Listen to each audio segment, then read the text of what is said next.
संविधान बदलण्याचं, संविधानाचा अपमान करण्याचं किंवा संविधानाच्या विरोधात माहिती आहे.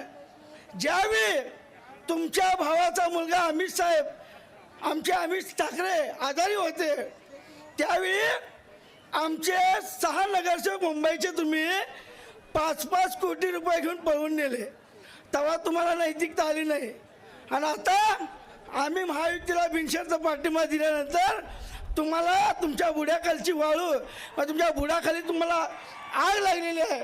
म्हणून मी तुम्हाला एवढंच सांगतो, येणाऱ्या 7 तारखेला या सोलापूर लोकसभा मतदारसंघामध्ये महायुतीचे उमेदवार सन्माननीय रामभाऊ सातपुतेला आपण सर्वांनी प्रचंड मताने निवडून द्यावं आणि या दिल्लीच्या संसदेमध्ये पाठवा.